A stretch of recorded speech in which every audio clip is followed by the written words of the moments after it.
देखिए, सिंधु सभ्यता से विशाल अन्नागार मिला है।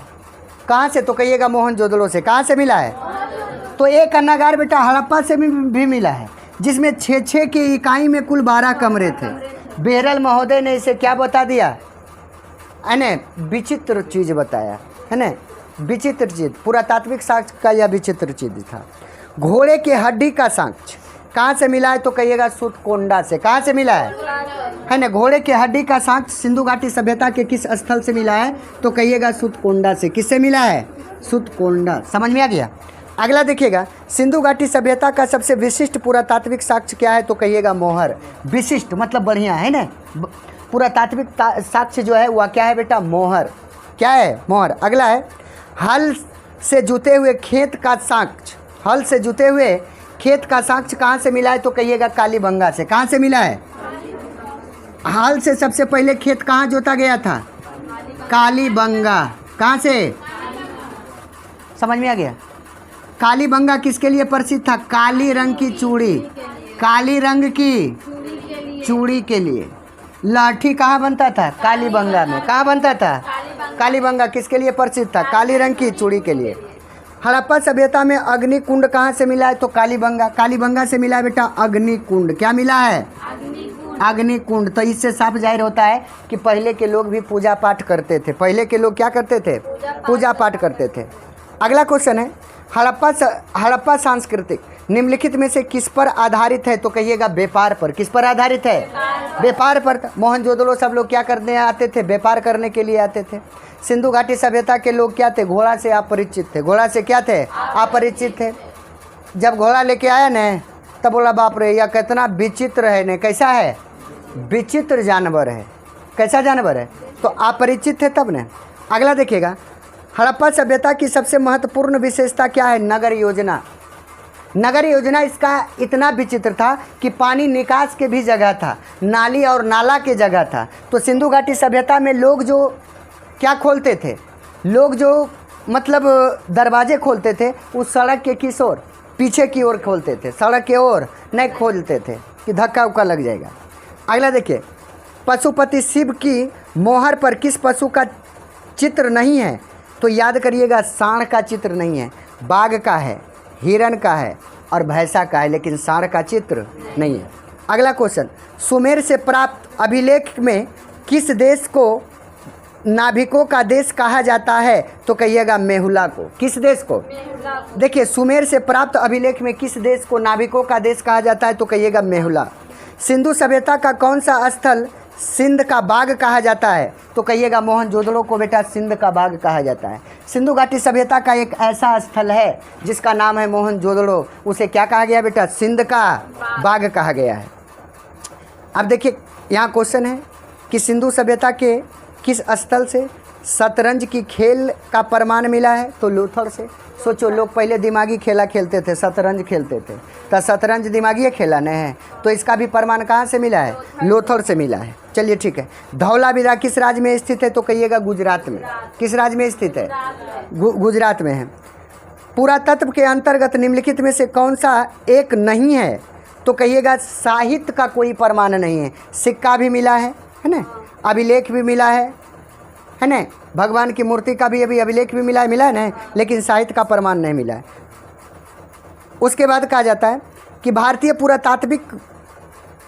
पुरातत्व के पिता किसको कहा जाता है? तो अलेक्जेंडर कनिंघम को। किसको कहा जाता है? भारतीय पुरातात्विक साक्ष्य का पिता। पुरातात्विक साक्ष्य का पिता। तो याद करिएगा,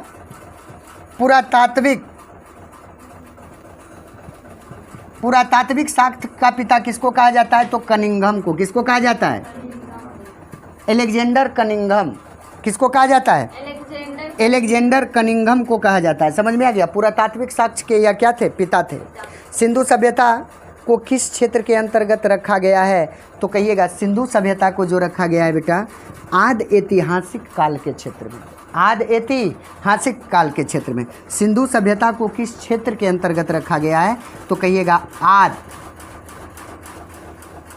ऐतिहासिक काल। काल मतलब होता है समय, अंग्रेजी जानता है ना, है ना? आद ऐतिहासिक काल में रखा गया है। अब देखिएगा, सिंधु सभ्यता में विशाल स्नानागार है ना, विशाल स्नानागार। अब देखिए आ गई बात स्नानागार की, तो विशाल स्नानागार भी मोहनजोदड़ो से ही प्राप्त हुआ है। कहाँ से प्राप्त हुआ है? मोहनजोदड़ो से। स्नानागार क्या था? सबसे पहला बात है कि स्नानागार जो है बेटा पक्की ईंटों का बना था। किस ईंटों का बना था? पक्की ईंटों का बना था। दूसरा इसमें बात आता है कि ईंटों का जो जुड़ाव हुआ था वह जिप्सम से हुआ था। किससे हुआ था? जिप्सम से हुआ था। स्नानागार में जो ईंटों का जुड़ाव हुआ था वह किससे हुआ था? जिप्सम से हुआ था। और दूसरी बात यह है कि इस पर प्लास्टर अभी होता है ना घर, तो उस पर बिटुमिनस का लेप लगाया गया था। किसका लेप लगाया गया था? बिटुमिनस का क्या लगाया गया था? लेप लगाया गया था कि कहीं से पानी उनी इसमें बाहर नहीं निकले। समझ में आ गया? बगल में एक कुआं था जिससे हौज में क्या भरा जाता था? पानी। अब पर्व त्यौहार में लोग क्या होते थे? एकत्रित होते थे। और बगल में क्या था बेटा? एक कमरा था जिसमें महिलाएं लोग नहाती थी और कपड़ा को क्या करती थी? बदलती थी। तो यह सब सामग्री जो है सिंधु घाटी सभ्यता से ही क्या है? प्रचलित है।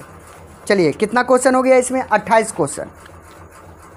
अब आइए अगला, हड़प्पा सभ्यता किस युग की सभ्यता मानी जाती है? तो कहिएगा कांस्य युगीन सभ्यता। हड़प्पा सभ्यता को किस युग की सभ्यता माना जाता है? कांस्य युग की सभ्यता। तो जिसके कारण से इसे हम क्या कहते हैं? कांस्य युगीन सभ्यता। अब देखिएगा यहाँ आता है कि हड़प्पा सभ्यता का सबसे बड़ा नगर कौन था? तो कहिएगा मोहनजोदड़ो। सबसे बड़ा नगर कौन था? मोहनजोदड़ो। सिंधु घाटी सभ्यता का सबसे बड़ा नगर कौन था बेटा? मोहनजोदड़ो। सिंधु घाटी निवासी को किस धातु का ज्ञात नहीं था? है ना? तो देखिए धातु का जो ज्ञात नहीं था, किस धातु का ज्ञात नहीं था? तो कहिएगा ज्ञात नहीं था। तो कहिएगा बेटा लोहा को, है ना? सबसे पहले किस धातु का प्रयोग किया था? प्रयोग किसका किया था? कि कांसा के? तांबा का प्रयोग किया था। समझ में आ गया? अब देखिएगा उसके बाद, अब देखिए इसमें आता है कि कालीबंगा कहाँ स्थित है? तो कहिएगा कालीबंगा। कालीबंगा आप लोग को लिखाया गया है ना जी? कालीबंगा कहाँ स्थित है? तो कहिएगा राजस्थान में। कहाँ है? राजस्थान में। अभी राजस्थान जो है क्षेत्रफल के दृष्टिकोण से सबसे बड़ा नगर माना जाता है, सबसे बड़ा राज्य माना जाता है भारत का। समझ में आ गया? और सबसे बड़ा मरुस्थल राजस्थान में ही थार। कौन सा है? थार मरुस्थल है। समझ में आ गया? कोई दिक्कत है? आए? और सबसे पहले पंचायती राज का गठन भी कहाँ हुआ था? राजस्थान में। राजस्थान का एक जिला है जिसका नाम है नरेगा। कौन सा जिला है? नरेगा जिला में सबसे पहले पंचायती राज का क्या किया गया था? गठन किया गया था। यहाँ तक समझ में आ गया? अब देखिएगा, अब देखिए हड़प्पा सभ्यता का नगर था केवल 2/3 था। कितना था? मतलब 2 स्तरीय था। इसमें दुर्ग का निर्माण था, बड़ा दुर्ग और छोटा दुर्ग। तो कितना स्तरीय हो गया? बड़े दुर्ग के लोग छोटे दुर्ग आया जाया करते थे, लेकिन छोटे दुर्ग के लोग बड़े दुर्ग आया जाया नहीं करते थे। अब देखिएगा अगला है, कहता है कि भारतीय उपमहाद्वीप की पहली सभ्यता का विकास किस नदी के मैदान पर हुआ था? तो सिंधु के मैदान पर हुआ था, है ना? भारतीय उपमहाद्वीप का विकास, अब देखिएगा द्वीप का विकास जो हुआ था, है ना? भारतीय उपमहाद्वीप का जो विकास हुआ था किस मैदान पर हुआ था? तो सिंधु के मैदान पर हुआ था। किस मैदान पर? सिंधु के मैदान पर हुआ था। समझ में आ गया? ए भाई साहब क्या कर रहे हैं आप? क्या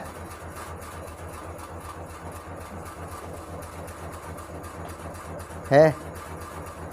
जब सांस मारेगी ना तुमको तो कहीं के नहीं रहेगी। पढ़ के जाओ, ठीक ना? समझ में आया? पढ़ के जाओ तो ससुइयो मानेगी, और पढ़ के नहीं जाएगी ना तो उठा उठा नेवारी नियर पटकेगी कि तू ही पटक देगी रे। हाँ, आप ही पटकिएगा। अब आइए देखिए अगला,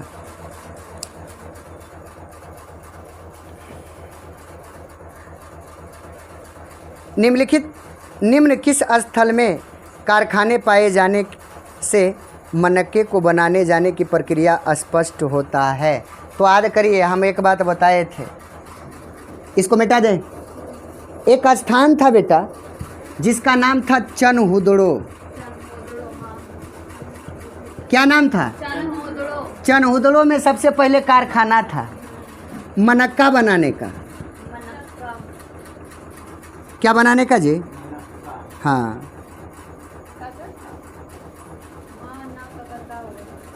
मनक्को था, मनक्का नहीं था, मनक्को बनाने का कारखाना था। आप लोग लिपस्टिक लगाती है, तो लिपस्टिक का भी कारखाना चंदहुदड़ो से मिला था। काजल का भी कारखाना चंदहुदड़ो से मिला था। ये जो कपड़ा आप लोग रंगीन लाल पियर हरियर पहन के आती है, इसका मतलब कपड़े रंगई का भी कारखाना कहाँ से मिला था? चंदहुदड़ो से मिला था। तो सबसे पहले सिंधु घाटी सभ्यता के किस स्थल से मतलब कारखाना का प्रावधान मिला है? तो क्या बोलिएगा? चंदहुदड़ो से। कहाँ से मिला है? चंदहुदड़ो से। समझ में आ गया? कहाँ से मिला है जी? चंदहुदड़ो से। अब देखिएगा,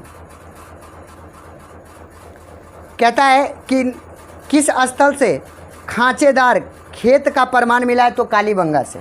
खांचेदार है ना, कहाँ से मिला है? क्या बोला? किस स्थल से खांचेदार खेत का प्रमाण मिला है बेटा? तो कहिएगा कालीबंगा से। कहाँ से मिला है? कालीबंगा से खांचेदार खेत का क्या मिला है? प्रमाण मिला है। कहाँ से मिला है जी? कालीबंगा से। कहाँ से मिला है? हड़प्पा वासी द्वारा कृषक फसलें थी कौन कौन? मतलब हड़प्पा के लोग जो सबसे पहले फसल लगाए थे वह कौन था? तो सबसे पहले आ जाता है बेटा गेहूँ। कौन आता है? उसके बाद आता है जौ। कौन आता है? और जौ के बाद आता है तिल।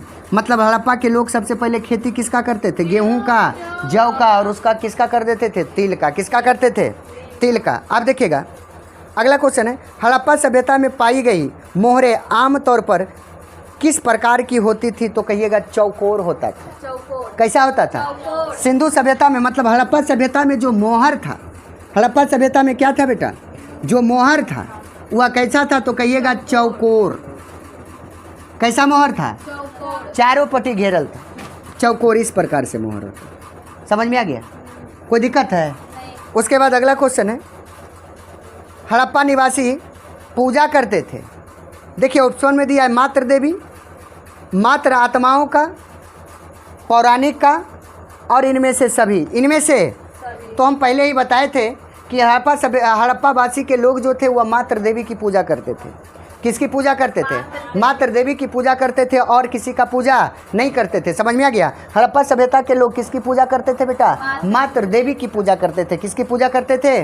मात्र देवी। यहाँ तक किसी आदमी को दिक्कत है? अब देखिए, ये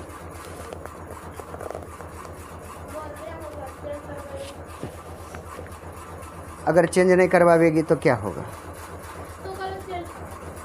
हड़प्पा कहाँ स्थित है? आगे हम बता दिए, पाकिस्तान में है। कहाँ है? पाकिस्तान में। हड़प्पा टीले का उत्खनन 1826 में किसने किया था? तो कहिएगा चार्ल्स मैसन। किसने किया था?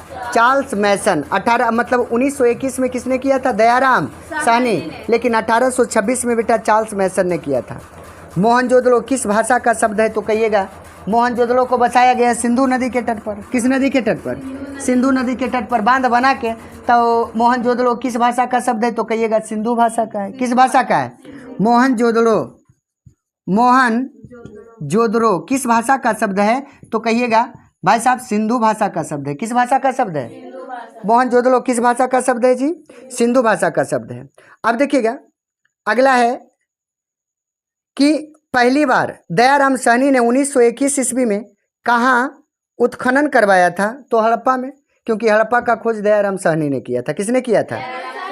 हिंदू देवताओं में कौन सैंधव सभ्यता के प्रमुख देवता थे? तो कहिएगा शिव। सैंधव सभ्यता, विष्णु का कोई उपासक नहीं था उस समय, विष्णु का कोई उपासक नहीं था। तो कहिएगा सैंधव सभ्यता में हिंदू का जो प्रमुख देवता थे वह कौन थे? शिव थे, अर्थात भगवान शंकर। समझ में आ गया? इससे साफ जाहिर होता है कि स्त्री की पूजा के साथ साथ पुरुष का भी पूजा क्या था? आदरणीय था। मतलब वहाँ पुरुष का भी पूजा किया जाता था, पुरुष देवता का। अब देखिएगा, सिंधु सभ्यता में क्या क्या समकालीन सभ्यता को माना गया? तो सबसे पहले बेटा सिंधु सभ्यता को हम चीनी सभ्यता कहेंगे, है ना? कौन सी सभ्यता कहेंगे? फिर इसको हम मिस्र की भी सभ्यता कहेंगे, फिर इसको हम मेसोपोटामिया की सभ्यता कहेंगे। कौन सा सभ्यता कहेंगे?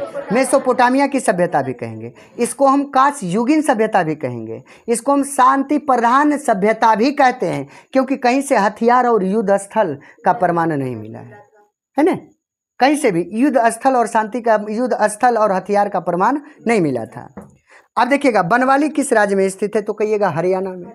किस राज्य में है? बनवाली जो है बेटा हरियाणा में स्थित है। कहाँ स्थित है?